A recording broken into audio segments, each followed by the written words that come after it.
What's going on, guys? Gabe Basham Outdoors here. Guys, I'm starting a new series teaching you guys how to be better anglers, better bass fishermen, and better anglers. So if you clicked on this video, you probably don't know how to fish with a fluke. So I'm gonna show you how to do it. Alrighty, guys, so y'all wanna know how to fish a fluke. So right here, we're at my workstation, and I'm gonna be showing you guys how to rig up a fluke before we head to the pond. So my favorite way to fish a fluke, and really the most versatile way, and how everybody usually fishes a fluke, is you get one of these. I like to use a 4/0 extra wide gap hook. This is a Gamakatsu EWG 4/0 hook right there. And let me show you how I rig this up on the fluke. Alrighty, so right here I got my fluke. My favorite fluke to use is the Zoom Super Fluke. Usually I like to use it in a pearl white, or sometimes I'll even use like a white with the clear top. But let's go ahead and show you guys how I rig this. So let's go. So what you're gonna wanna do is you're gonna wanna take your EWG hook. You're gonna basically like you're Texas rigging this. So what you're gonna do is you're gonna take it like this, and usually I take my flat side facing out. I'll go ahead and put the tip of my hook right in the top of that bait, just like that. And then I flip it out just like your Texas rigging. You're then gonna slide it all the way up right to here, and you're gonna turn it like that, and you're gonna go right there. Some people like to leave their eye of their hook exposed. I don't, I cover it all the way up. So now that you're here, and guys, when you're doing this on your line, no weights, no nothing, you fish these completely weightless, unless you're fishing a weighted fluke. I usually never do, but I fish them weightless. So you go like this, where the end of that hook is coming down to your bait, I mark it with my finger like this, and then I pull that up. I put the eye of my hook, or the tip of my hook, right through where that was, where I marked it, right out the middle of the bait like that. That's what you're left with, and then you can take that, push that forward, and hide the tip of that, and that becomes weedless. So there we go.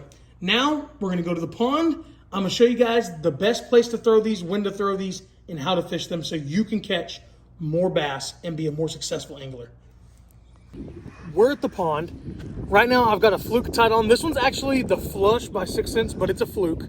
It's just their version of a fluke, the Flush. Alrighty, guys, so what we're gonna do is we're gonna go in. I'm gonna show you guys how to use this, but first let me show you what I'm throwing this fluke on. I always tend to throw flukes on fluorocarbon line. Guys, 90% of the stuff I throw is on fluorocarbon, but this is, I believe this is 14-pound fluorocarbon line.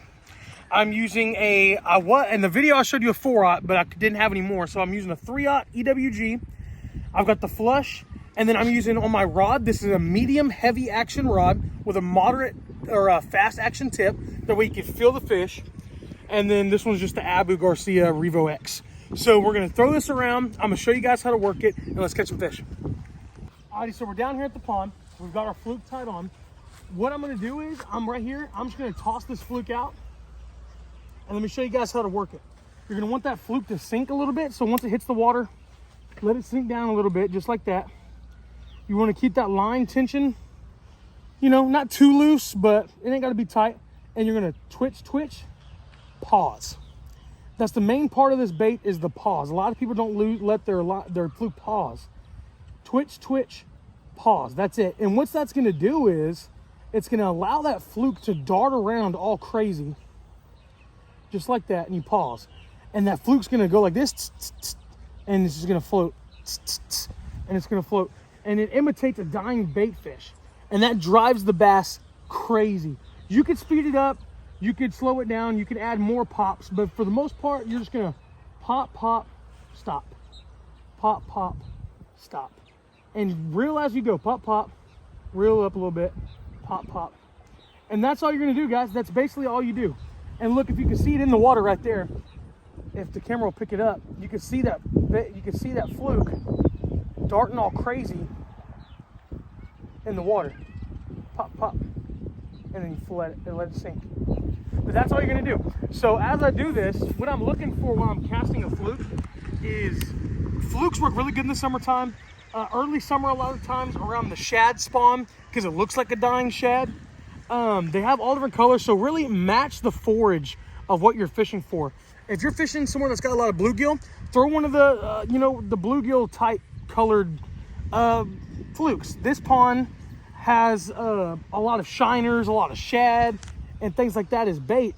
So I'm throwing one of those white ones so it looks like one of those are dying in the water, so that bass just wants to munch it on up. But guys, watch. Reel a little bit, pop, pop. Reel a little bit, pop, pop. And you're gonna feel that bass hit that lure. You'll feel it almost like just grab your line and just pull a little bit. And that's when I swipe my hook set sideways when I fish these. And then I crank them in. Guys, as I'm working this lure, I like to throw it around this grass you see right here. Around this moss and around this grass. Good thing about a fluke is it's very weedless. So you can really just whip it in and out around this grass, through the grass, without getting really hung up much. And a lot of times, because bass stage up around stuff, grass and whatnot, just by flipping it around the grass and really just twitch. So let's go into the best conditions to fish a fluke, or my favorite conditions to fish a fluke. I think you could fish a fluke pretty much all year round. The thing about a fluke is there's different ways you can fish it, guys. If I throw it out there and I let it just sit and sink, I can really move it really slow at the bottom and just kind of let it work and twerk around at the bottom of the water. Twerk around. But there's also other ways you can do it. Like if I can also work the fluke like this. If I'm trying to draw a reaction bite from the fish, which is a lot of time that's what you're doing with the fluke, is you're trying to get that reaction bite. Think of the fluke as a soft version of a jerkbait. That's pretty much what it is. And what you're gonna do is, if you wanna work it fast, you could go like this. Instead of all the pauses, you could do more like this. A little bit more faster reeling, a little more pops.